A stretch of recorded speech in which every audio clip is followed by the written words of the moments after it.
What up, man? Everybody, I want to welcome y'all, man, to this episode of I'm So Detroit. Man, got a special guest with me, man, a special co-host, man. Go ahead and introduce yourself, man, before we let this intro play. Jameer, good to see you, my friend. Chris Lula's here, coming to you from Northwest Detroit. Happy to be here and can't wait to get started. All day, man, all day.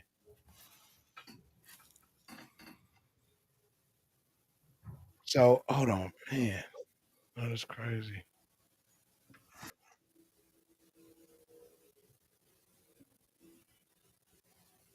All right, man, we're going to get this show started after this brief intro, man, and we're going to catch y'all.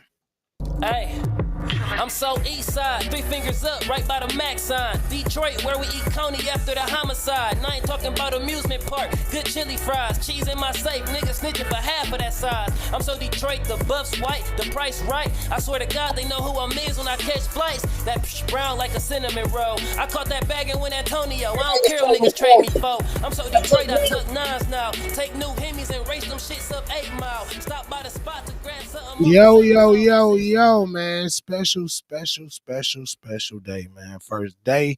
Today is Thursday, October 9th.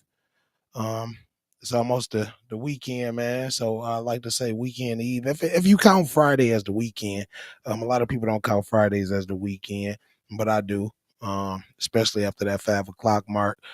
Man, it's getting cold out here in the D. This morning, especially, man, I felt the coldness. I felt it coming. We got fall still coming, but we know Michigan.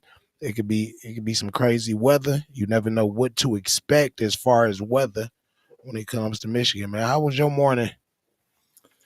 Just like yours. So I'm up at 5 a.m. every morning to go work out. And 3 days ago it was 73 outside. Thought I was in Atlanta. This morning it wasn't 73. It was cold as hell. Definitely win 73.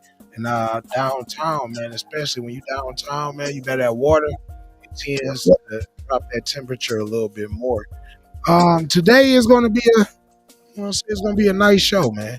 We're going to talk about some topics, some things going on in the city. I just want to tell everybody, man, everybody that's watching, man, I just want to say, before I get into my spiel, that this will be a show dedicated to Detroit. Everything Detroit. If it's a story that's really big, yeah, we may touch on it, but the focus of this is simply Detroit. I want to give the spotlight to a city that I live in, that a city that I'm from, that I've done everything under the sun in, man. Not everything, but you get the picture.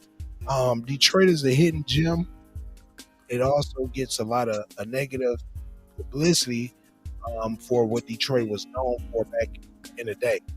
It is a totally different Detroit, especially in the downtown areas. They're building up downtown and they're giving that attention. But Detroit is a beautiful place with beautiful people. Just like anywhere else, it got its bad things, but nowhere is perfect. People get this reality that even people with money don't go through tough times or crime or different things like that. It's all in one. So I just want to say that, give it up to Detroit, man. I love my city. So what's good, fam? Welcome to the I'm So Detroit podcast, where we keep it real, the good, the bad, and the ugly. I'm your host, Jameer Jones. Tonight we are tackling the big things hitting our city: the Mayoral race, a tragic story that happened here in the city, a murder suicide involving a grandmother, a grandson, and a bunch of trending stories that'll make you say only in Detroit. Like I said, I got a special co-host with me, man. Go ahead and let the people know a little bit about yourself, some things they may not know, some things that you may want to give them some spotlight on. Gotcha. Yeah. So I'm from Michigan. I've lived on both coasts. Originally from Saginaw. Grew up in the metro area. Um, I got a few years on you, so like I still play the Electrifying Mojo to my kids. Uh, like have good memories of the Midnight Funk Association, and actually I eat dinner a lot in the Penobscot building, just like just to show solidarity to my guy. Used to coach basketball at Arthur Hill. My son graduated from King High School. Actually plays college ball right now, and we're all really involved in the city. It's exciting. I appreciate you doing this. It's exciting to have a discussion about.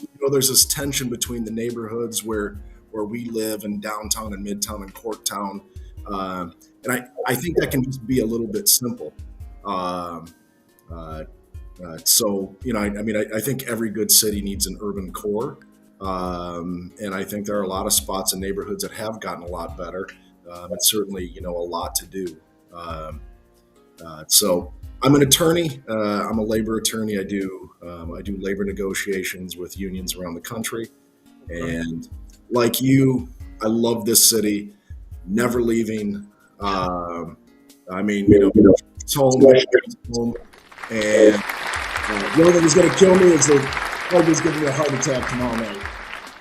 Right, most definitely, most definitely. I want to say before we get into it, shout out to all the listeners watching live, listening on YouTube, Facebook, Twitch, at I'm So Detroit. Drop your city in the chat. I want to know where you're tuning in from. Let's see who's repping Detroit tonight. First up, the Detroit mayoral race has officially narrowed. Mary Sheffield and Pastor Solomon Kinlock emerged from the primary to go head-to-head in November. And we're going to also talk about heartbreaking our silly earlier this week. A grandmother and a grandson were found deceased in an apparent murder-suicide. And later we will hit the trending topics: crime, housing, poverty, rising, and whatnot. So first, Detroit's 2025 mayoral election is one of the most watched races in years. Incumbent Mike Duggan is not seeking re-election and is instead running for the governor, as many of you may know.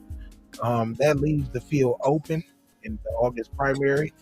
Mary Sheffield, Detroit City Council President, Pastor Mary Cinnamon. So, Sheffield leads in fundraising and endorsements. Have you seen anything on Mary Sheffield that you like as far as a candidate? So I actually think we have a couple of good candidates, and quite frankly, we had some really nice candidates in the primary. Sontil Jenkins was by my house a couple times and knocked on the door. We have some really thoughtful people, and I have some very close friends that are, they ride or die with Pastor Kimmel. I'm a Sheffield voter. I think the experience that she has in the government, just the amount of that, endorsements aside, but you got to kind of know how the city works. It's complicated and getting things through, and it's big, and it's arguably the most difficult political job in Michigan. So I've heard a lot about both, and I have nothing negative to say about the pastor. I think he's run a great campaign. It's nice to see him involved. I have my preference. Okay. So key issues at stake here in this election. Candidates. Me myself personally, politics I really don't like. I don't like politics. It seems fake. It seems like a facade a lot of the times. These people are front and center when it's time for people to vote. Front and center. But when they either win the election and it's time to get to business, these people seem to be unreachable. It goes from mayor, city council people. Even though there are a couple good city council people, it just seems like the energy is not authentic. I remember at a time in the city where you had council people that, man, they were passionate. They were passionate about the city.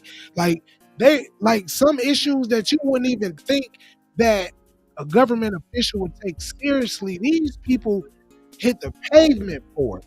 You would see the city council fights, the sessions, and you would see the back and forth. You would see but now I know it's a different time. I know, like, times change, but still, man, it just seems like it's all for show.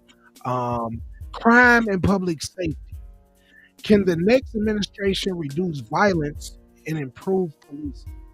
Um, that is a key issue. Crime now in the city, at the rate it's going, and the type of crimes that are happening, of course, it happened back in the day. Of course, but the consistency and the rate at which it's happening right now, do you feel like that's going to be something the next mayor is definitely going to have to, take accountability on? Yeah, I mean, crime is going to be a big issue in every big city because there are just more people. Right. If you go by rate, so you divide the number of crimes by the number of people, our cities are a lot safer than people give it credit for. Unfortunately in Detroit, there's just a negative connotation among some about the city. But if we're going to say that, we also have to admit that, there are a number of publications that say this is one of the best spots in the world to visit. I mean, Time Magazine, has ranked Detroit as one of the 5 best places to visit in the world the last couple of years. But back to crime, the only thing we can go on, it's not anecdotes. So, yeah, at times we hear gunshots out the window, but the crime rate is down. It is. And we're a city of 144 square miles built for 2 million with 700,000. It's taken a while, but crime is trending in the right direction. But the next mayor is going to have to do that in order for people to want to come back and bring their kids and live here. And it's a hard sell for some until they come see it for themselves. And the first thing they got to do is feel safe. So that's the first thing that the mayor's going to have to tackle it and tell people about it, just because of our reputation from the past. Thanks. I get you on that. I agree with you totally. Housing, blight, and infrastructure. Restore neighborhoods. How to maintain roads, utilities, fill vacant lots. Neighborhoods, especially outside of downtown, because downtown they improving. They throwing millions of dollars downtown. Then you come back a little bit, come back north, it don't look so nice. You have, certain parts of certain neighborhoods that are upgrading, that are bringing, small businesses and, pop-up shops and things like that. You do. But on a broad scale, you don't have that. You have focused on one section of the city when it's a whole lot of the city that's being untouched. Maintaining roads. Michigan has it is some bad potholes, it is some bad road conditions, and there's been a lot of auto repairs needed riding around on the roads in greater city. So, of course, that's going to be a problem that needs to be tackled. Utilities. I wouldn't say Detroit. Water. Is it water? I wouldn't say it's a problem with utilities in the city. Do you think it's a problem with utilities? I think DTE has some work to do. Way too many outages and price hikes way too high. I actually think the water department does a much better job than DTE. Fact. Yep. I could give you that. DTE definitely. I forgot. I don't know what I was thinking. I was thinking like that's kind of like not a city entity, but in a sense it is, in a sense, because they supply the power and they are inside of the city. So yeah, DT has a lot of work. I heard people like bills and electricity like get cut off on like 2 cents, 3 cents, and I'm like, no, I can't believe it. But then when you see it, you're like, wow, like really, 2 or 3 cents. and again, DTE is probably name me somewhere that's less popular than DTE right now. I mean, no one likes them. They've got a monopoly. The rates are always high. Anytime there's a windstorm, the power goes out.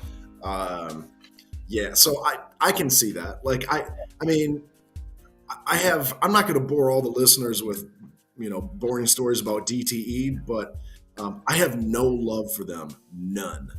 And I can't go anywhere else. They got a monopoly. They got.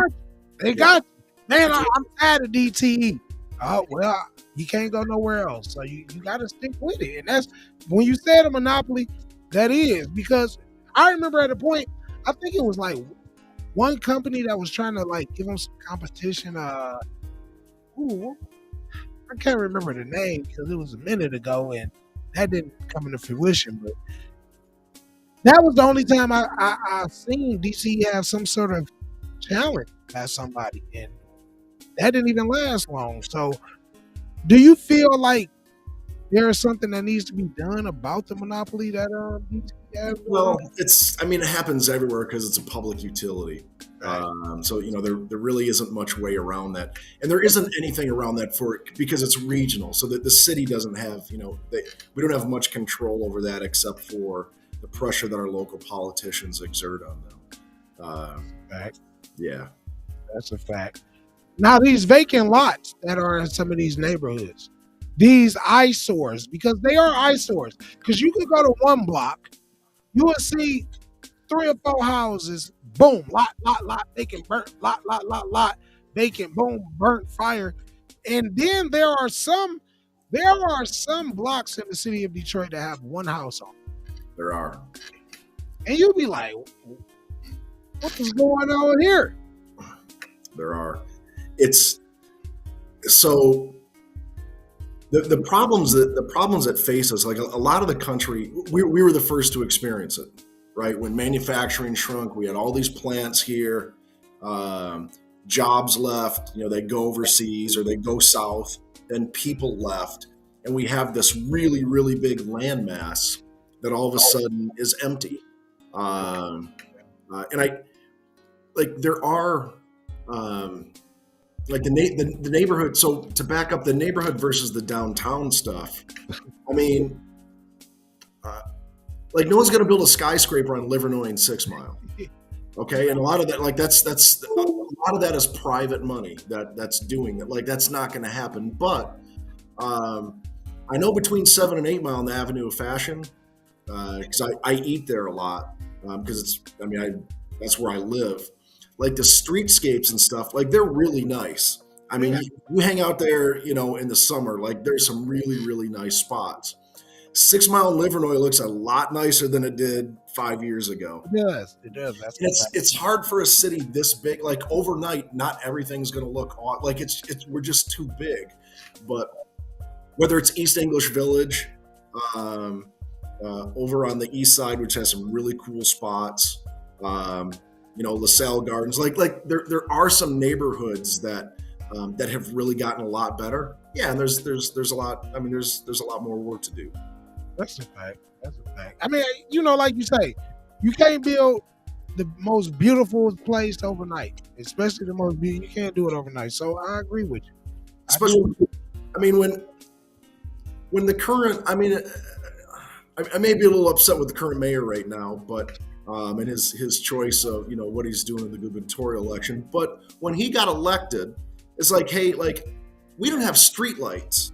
We have street lights in places that we go places and there ain't no street lights. Now, even those basic things seem to have gotten better. And there are areas where you go by, I've been there, there's just areas where there's one house or there are 2 houses. The city doesn't want that either. They don't want to have to go plow a road that's a mile long for one house, but that's just we can't go kick them out either. Yeah, facts. That's a fact. I give you that, man. So, what's next? Transparency in campaign money. So this is a money topic: transparency and campaign money.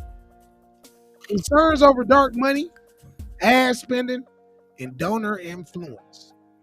Now I know, like you said, you are a Miss Sheffield supporter. Um, you know,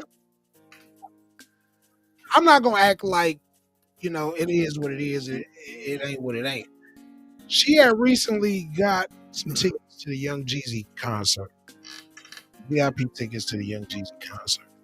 Comerica Bank gave her those tickets. Um, American Bank has no dealings, no business with the city, which would have been illegal. Um, still, still, a regular Joe couldn't go into Comerica Bank. They would have gave him those tickets.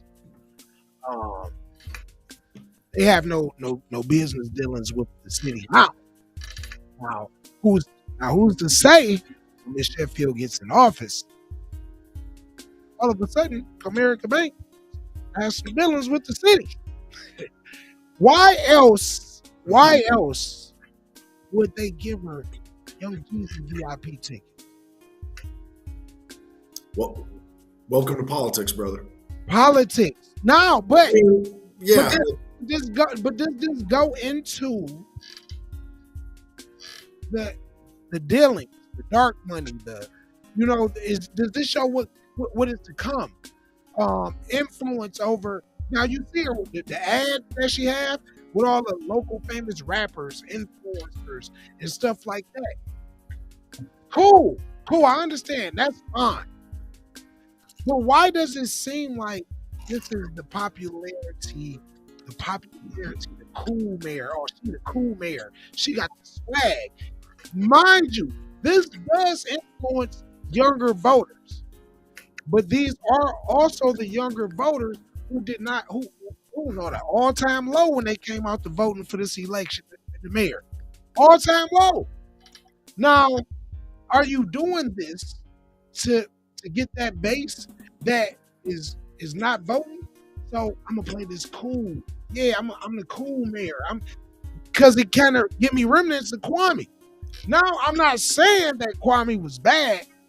I'm not saying that's a matter of opinion. I'm not saying that. I'm not saying that. He did some bad decisions. yeah, Bad, yeah. but there was a foundation. There was a pattern that was at play to come. What do you think?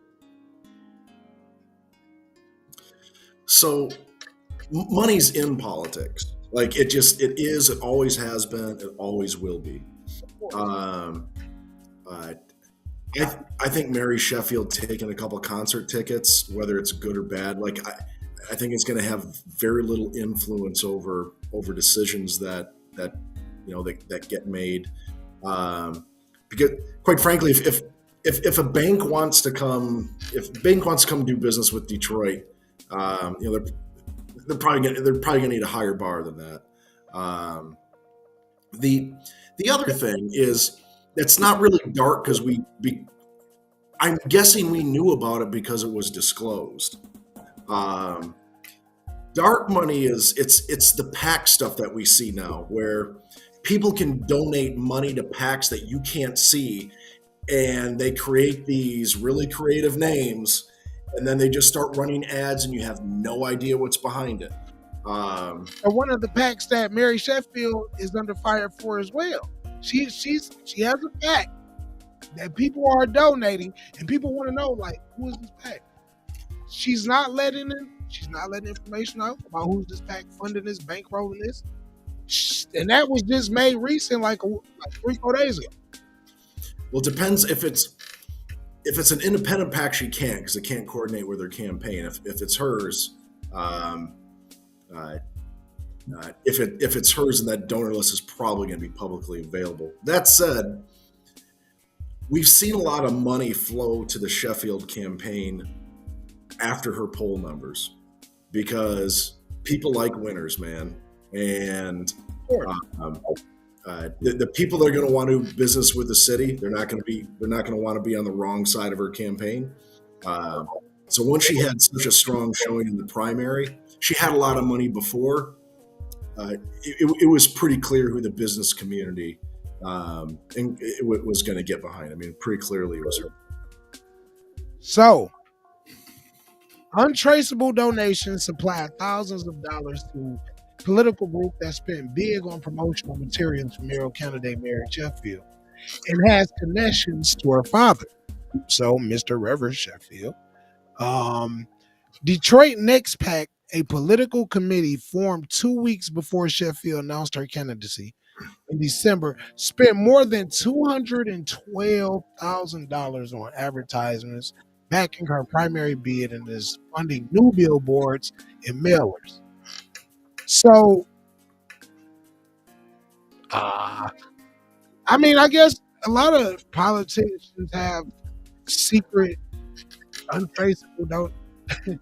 Yeah, it's just the wording, untraceable. So, do donations supposed to be traceable? It depends. So if they're made directly to a candidate, okay, then they're traceable. They're just you have to disclose them. There are certain PACs though that they're untraceable, so people can that they the disclosure laws for political action committees are different than the actual candidates. And PACs are not supposed to coordinate directly with the campaigns. Does that happen? I don't know. I mean, this day and age when there seems to be no law anywhere, maybe. But I would say what I think first of all, I agree. There's too much money in politics. There always has been, and I'm just guessing that there always will be where we are. I mean, it just is. Yeah. So it's is the money following Mary to influence her? Probably, but my guess is a lot of money got behind Mary because she's a pretty popular candidate. I mean, family name. She's been in the council for a while. Like her or not, certainly she's put together one heck of a campaign. I mean, for a non-incumbent to do this well against other people who've been on city council and a really popular pastor, who I think he's done a great job and has some labor support. He's run a really good campaign. So she spent $1 million just in the primary. $1 million during the primary, while Kimmel has spent $486,000. Sheffield doubled Kinlock's spending and vastly outraised him with support from deep pocket business leaders and smaller donors from across the country.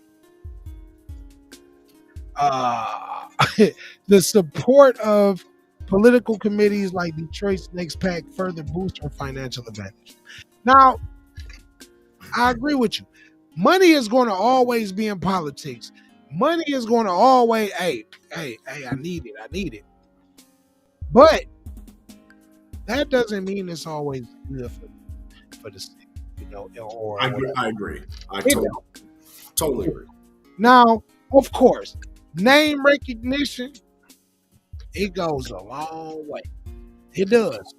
Yeah, semi-nepotism, you could kind of say in a sense. Name, because name goes a long way in politics, especially local government. Look at Coleman Young's son. Yep. But I don't believe he has that like his father had, because man, I like Pops, man. And I seen footage of just how he talked, just how he wasn't gonna let nobody come in and take advantage of the citizens of Detroit. Businesses was coming in. Oh, okay, you need to add these jobs and you need to do this. Like he laid his foot down. When he came to the city, and it was authentic. It came from a place of love. Now it just seems like it comes from a place of, hey, this is my stepping stone right here. This is what I need to do for this to get here. Get my face seen. You know, it just don't seem genuine no more. And I have yet to see a candidate like that. Yeah, that's politics. Look, I'm a white dude growing up in Clinton Township in Mount Clemens. I like Coleman Young as a little kid. Like he was just bigger than life. Yeah. And I'd see him, with his Tigers hats on. Like I grew up with Coleman Young, to me, being America's mayor. And one of the big, he's really authentic, and graduated from Detroit Eastern High School, which is king now. I believe served in the Korean War. The first black mayor. I mean, all the stuff. We need a statue of Coleman Young somewhere. Yeah, that's crazy. I would think it's gotta be. One.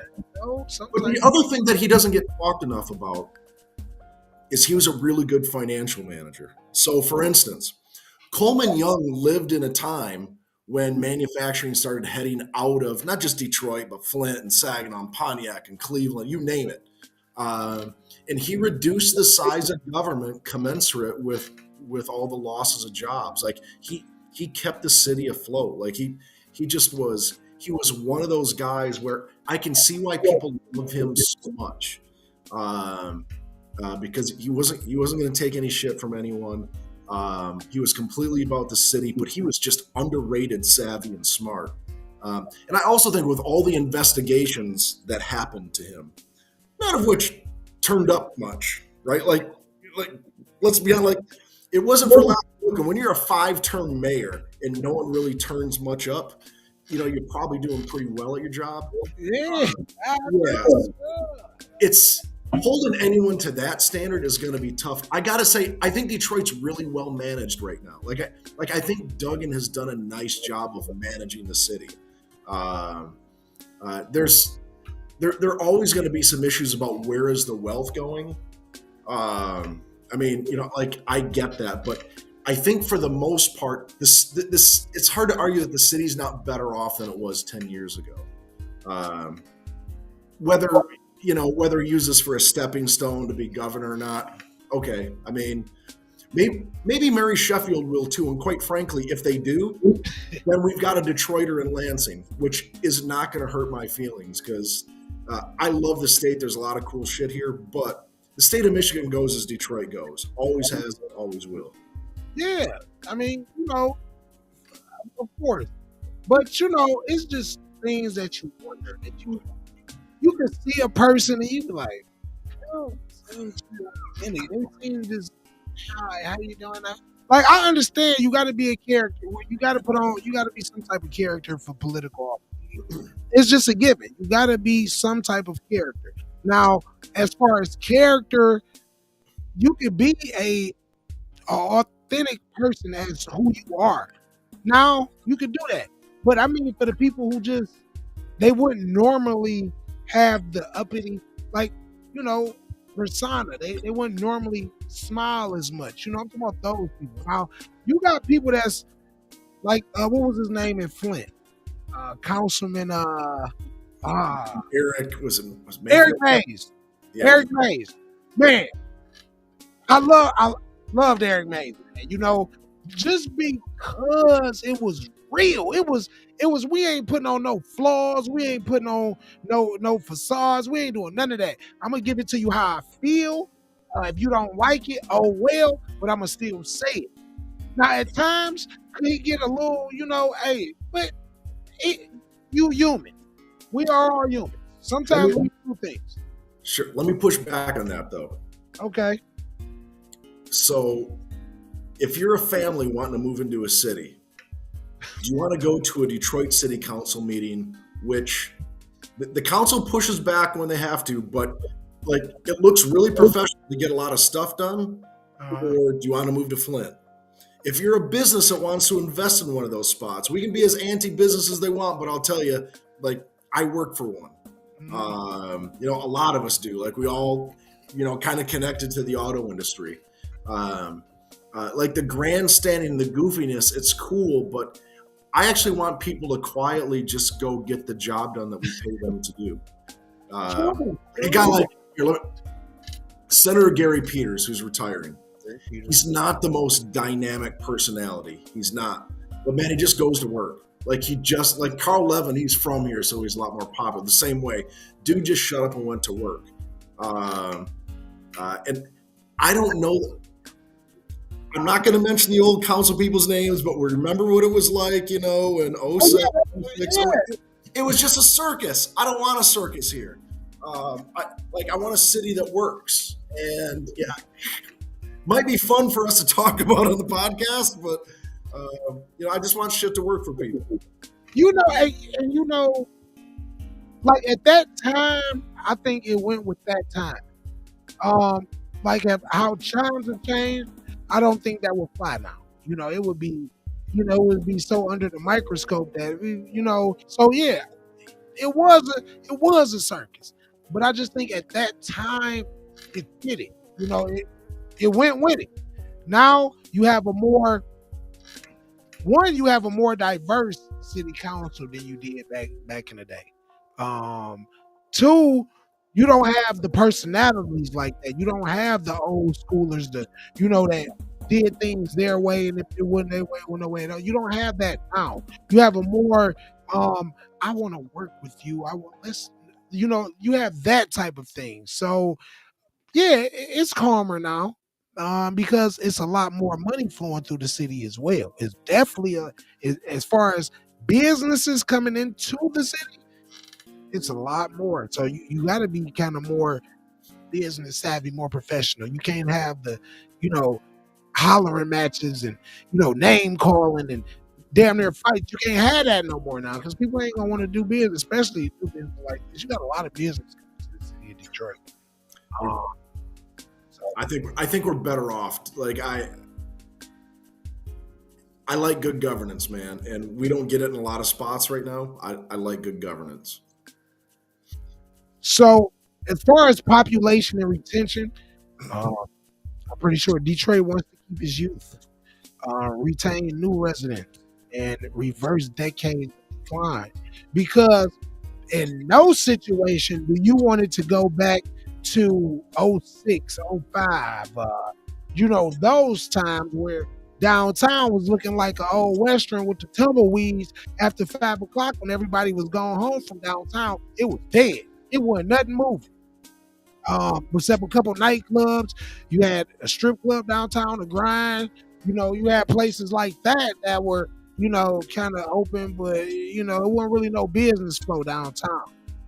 So you don't want anything to happen like that. And if something like that happens to the city, like you got out of something like that, you overcame and this success story now to go back, I wouldn't want to be head of that government.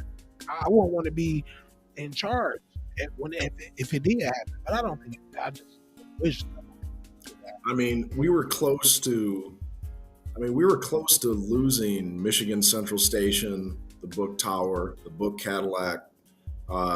These buildings that people walk into now and they're like, wait, this is Detroit. I'm like, yeah, I told you.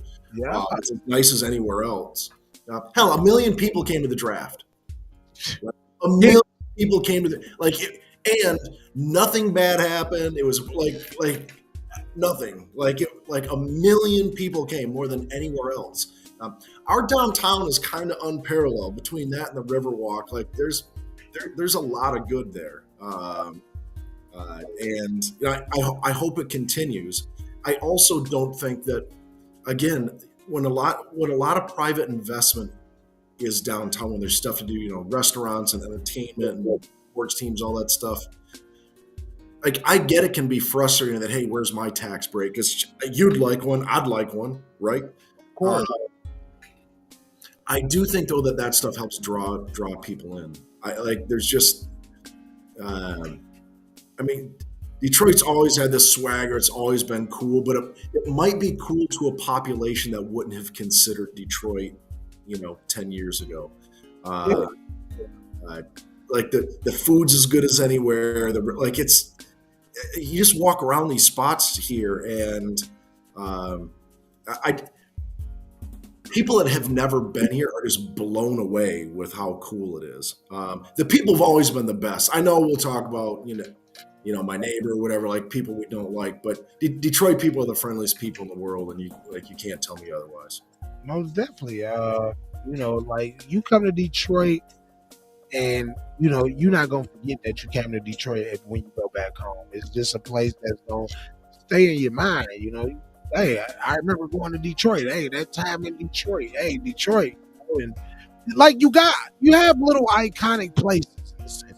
The Coney Island is downtown. The Lafayette and the one they go to it. American. Yeah, American.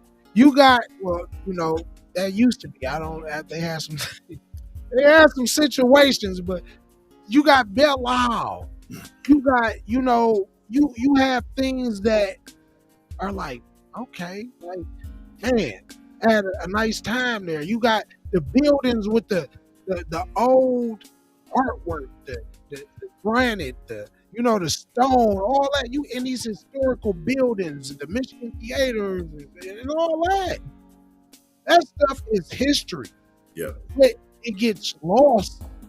It gets lost in other things, negativity that overshadow a place like Detroit. People were so. I remember a time people were so, man, we the murder city, we the murder capital, we the murder capital of the United States. We the like, like that ain't really a flex. Like, I don't understand that, and that's where it kind of lost me. Like, whoa, like man. But then it's Detroit, man. I mean, I was on the People Mover, I don't know, one time the last 3 weeks, and I had a friend with me who's not from Detroit. And we go by Riverfront Towers. And I point and I said, so Rosa Parks used to live right there. Name me another city that can do that. Yeah. Like we have Rosa Parks Boulevard, and Rosa Parks lived here. Like that's the we don't want the negativity to actually overshadow that.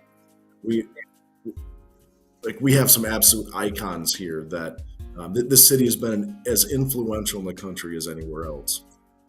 So I remember, like, back in the Riverfront Towers, the rent was like $800-900, and back then that was some money. You like, whoa, $900. Whoa, that's whoa.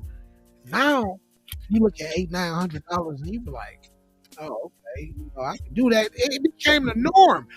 But in some of these buildings downtown now, the rent $2,500, $3,000, and ain't no big as a bedroom or a space.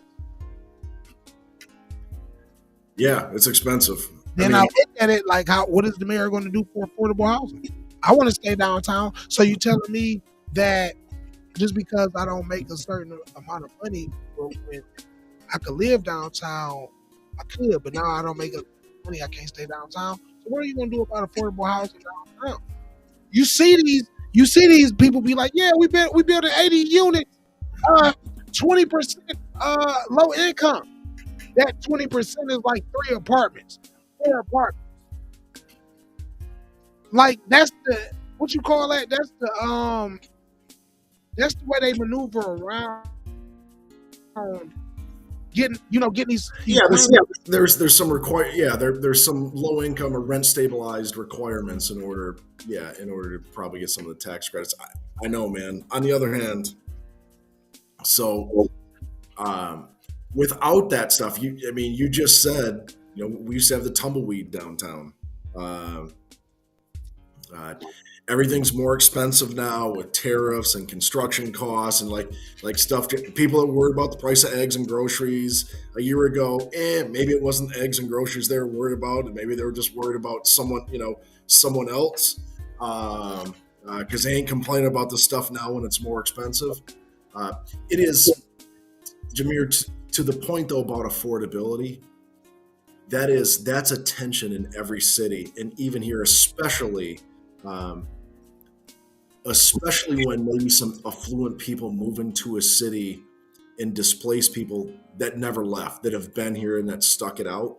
I don't really have the good answer, but hopefully one of our mayoral candidates does. It's the place it also has to be a city for the people that never left. Like they do. It does. Ooh, original. You got Detroit original should not like. I just feel a Detroit original should never be displaced because area is becoming more affluent and more expensive, and now you don't make enough money. But you have lived here your whole. I know people who have lived their whole life downtown in some places, and now they have to move. Yep. Do you know? I just that's tough. That's tough, man. You got memories there. You know, you might have had a son or a relative that's no longer here, and that was all the memories y'all had was in that apartment or something, or that little house. Come on. Yep. Now that's the platform that she running on, affordable housing. She got that in her platform, affordable housing. Now, certain things that these people say, you got to be somebody to hold them accountable. Like, I don't know if you heard. Have you ever heard the radio station? What's the local station that be coming on? It got the yellow logo. The Superstation was it 610? Yeah. Bank Lake Thompson. You ever heard of Bank Lake Thompson? No. Oh yeah. Yes. Bank. Yeah. Yep. When I Yeah. when I first heard Bank Lake Thompson, I'm like, whoa, because I wasn't used to somebody, especially on the radio, speaking that bluntly, giving his raw opinion, how you really felt, like sock it to me, like the real opinion. I've never heard that, and as the more and more that I listened to him, he was holding people accountable, and not 100% all the time. Some of that stuff was his personal opinion, like how he felt about personal opinion, but majority of that time was he was holding people accountable. Yep. And he does his homework. I mean, Yeah. and he's not over the top with it, which actually I think helps make him more effective. I don't know if it's the news, the Free Press where I read him, but I've been reading him for years too. He's very good and obviously an asset to the city. And we need people like that. I mean, the district of Detroit looks like it did 10 years ago when LCA was built. There are a bunch of tax breaks given to the owners, and there's I don't even see a bunch more surface parking lots, man. Like, it was supposed to be. Said you're going to build. Yeah, it was supposed to be that. It was supposed to be an apartment building that they were supposed to build. That was supposed to be a certain amount of income. That was for people with a certain amount of income. Yep. They never built that building. They got fined, and let me tell you, when the fine I tell you, like, the fine, how much it was, it ain't nothing to them. Right. Like, so it's like a slap on the wrist, and then now it's a parking lot. Yep. So, who is going to hold these people accountable? Now, if they didn't do what they said they was going to do, it was supposed to be somebody right there on that city council, on that whatever commission, whatever, to make sure that this is what you're going to do. It's no slap on the wrist. Here go a little fine, because what the little fine going to do? Who that go to? That goes to the city, right? That little money. So that little money was worth your word, and the agreement that we had between the city and a company. That little money, it's stuff like that. That's what I'm talking about. That one's fair. Like, there's a lot that's fair, but that one's fair. I don't think they've lived up to the promises. I appreciate them not pulling the teams out of the city. I also appreciate, okay, the city's done a lot for you too. Just do what you say. Just do what you said you were going to do. We're talking about sports. What was that? You glad that they didn't pull the teams out the city, right? Yeah. I'm talking about the Illiches. Fords, yeah, they were gone for a minute. Well, look. Lions was shitty. Ticket prices affordable. Everybody going to the Lions game. Hey, everybody, we going out to the Lions game. They start winning. What do you know? Tickets you can't even afford. You want a winner? That's what No, you're shitting on the fans. You're shitting on the fans that endured, that paid the money, they hard earned money to watch your terrible organization. Filled up your stadium, bought your high popcorn hot dogs. And, what? Come on, come on, come on. I get it, man. I get it. It's pricey. I mean, when I go to a Lions game, it's like, oh wow, that one hurt. Yeah, like if I'm supporting you, that's just like the Pistons.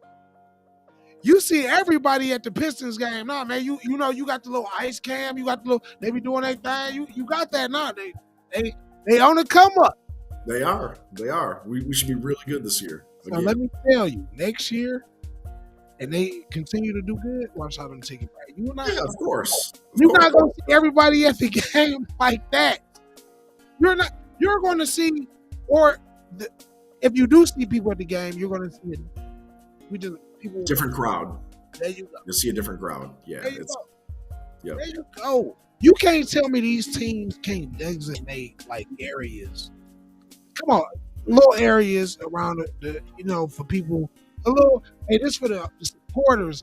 Call it the diehard section. Call it the Detroit Originals. Call it whatever you want, but give respect to people who gave respect to you when you weren't doing so good.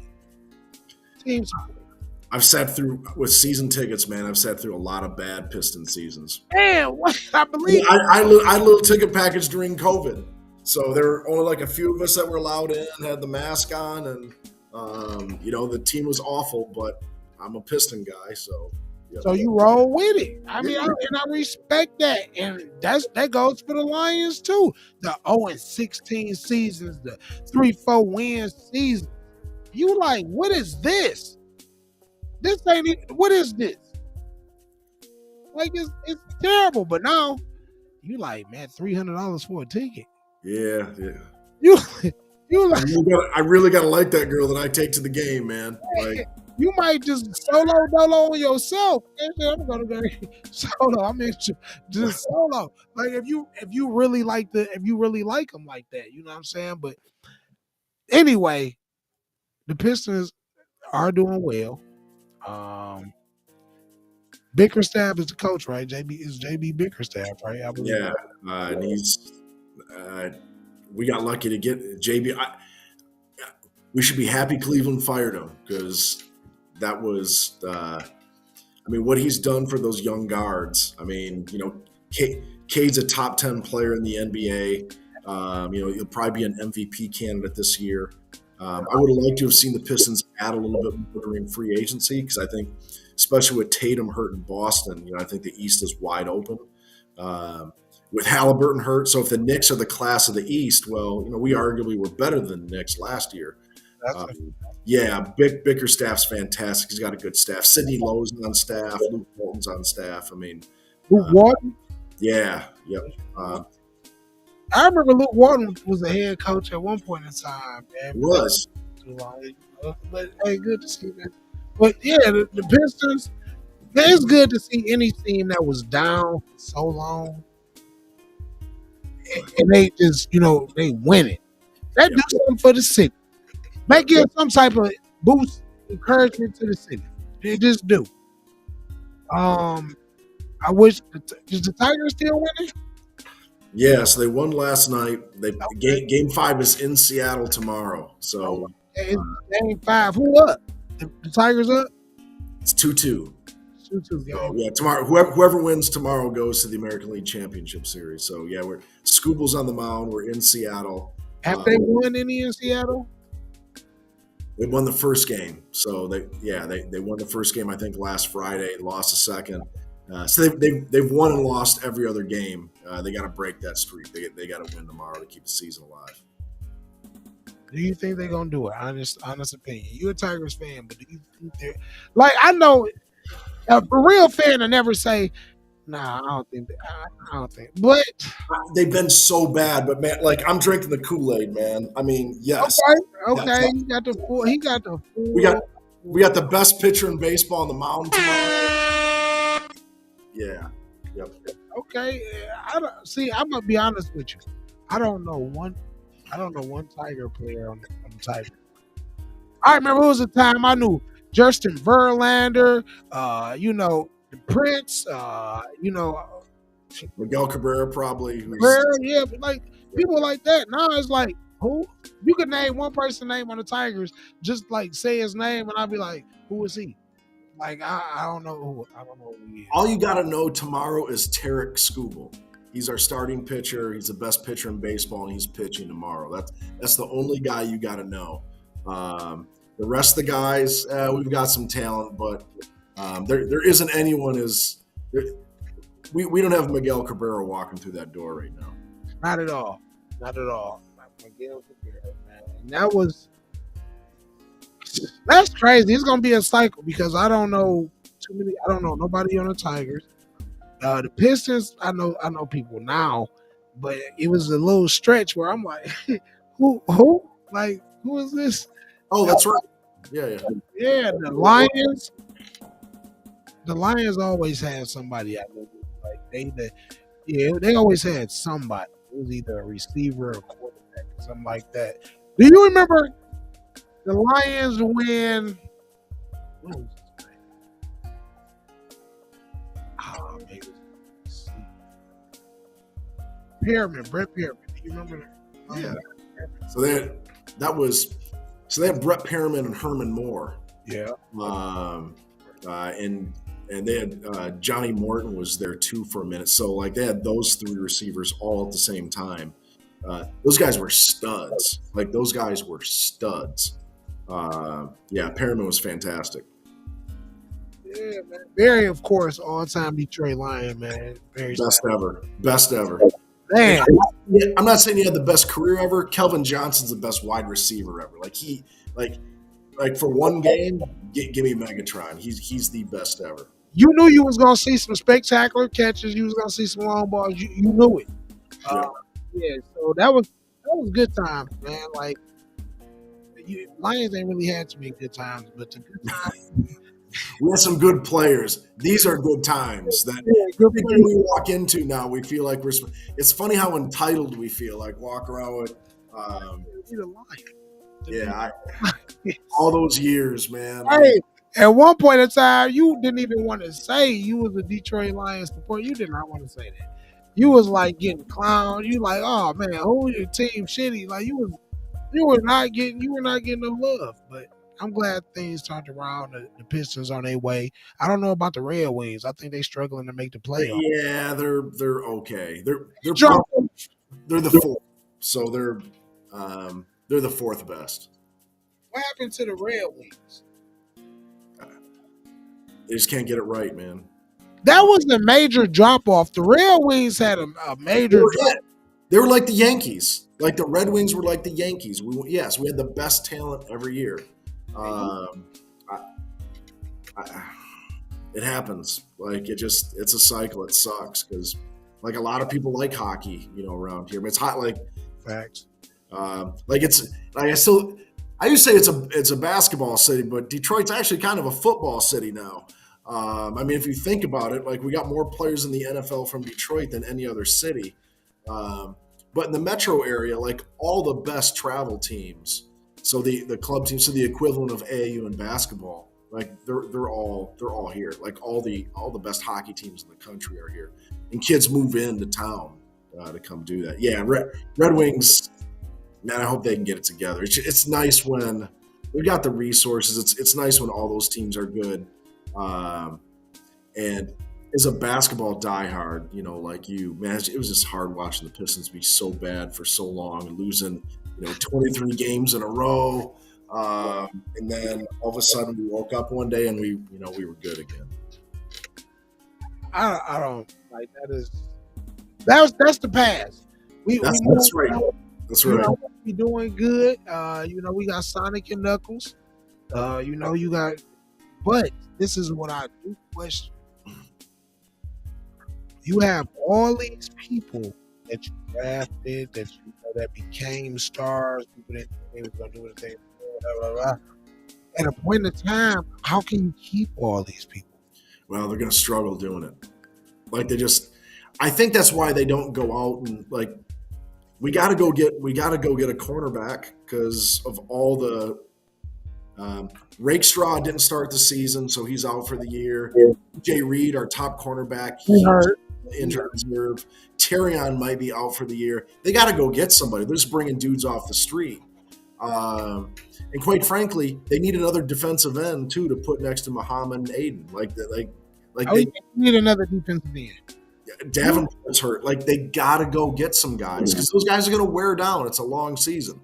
I don't care about the salary cap next year or the year after. I don't. They're good enough. Go win that thing now. Just go win it now. Then figure it out next year. I think if they don't win it this year, their window is kind of like closed. It's a good. You can only go off momentum, and we believe in for so long. Well, and you got a lot of these really good players on rookie contracts, right? I mean, you do. You're not. And at some point, you probably keep Gibbs around longer, but like this is probably Montgomery's last contract. Taylor Decker might retire. Ragnar's got oh yeah, the lineman. Yeah, like a lot of people. You got the lineman. You got the skill positions. Yeah. Yep. You and the quarterbacks. Yeah. I think golf. I don't know. Golf is good. Golf is good. But I think sometimes if you had that a little more mobility, and I ain't even saying like a Lamar Jackson or nothing like that. Look at Josh up in Buffalo. Like, you got some mobility, you can extend the play because when one of those fast defensive ends come off that edge with on Jared Goff, he ain't really getting he ain't getting gone. He ain't really getting gone. So I don't know. I get Jared Goff in a couple more years. So he's not the most exciting guy, but let me give you some because I just heard some stats about him today. Okay. Last 3 years, more touchdown passes than anyone else in the NFL. I think he has more wins the last 3 years than anyone else in the NFL. Currently has the highest completion percentage of anyone. Yeah, he's not super mobile, so that pocket's got to be clean.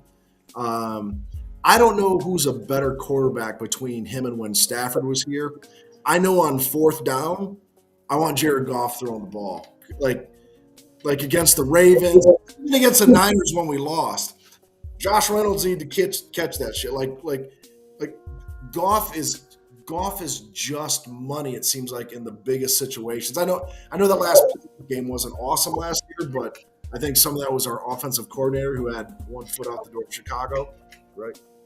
And look at them. Aaron Glenn is not doing so well in New York. It's gonna take a minute, man. The Jets are what the Lions were 10 years ago. Like, right. You're right. I get you. Oh, because the quarterbacks that you drafted, they had Zach Wilson. He was supposed to be the guy. He didn't pan out to be. Where is he at now? Where's Zach? Where is he at now? That's crazy. Got lost in the scuffle. Then you who was after him? Did they bring? I don't. Oh, they had Aaron Rodgers, but then Aaron Rodgers got hurt, so they went back to Zach Wilson. Then Aaron Rodgers last year, and he was awful. Yeah, He's doing pretty good He's doing pretty good in Pittsburgh. He's doing okay. He's doing better. He's doing better than I thought he would. I agree. He's doing better than I thought he would too. I'm like, yeah, he ain't.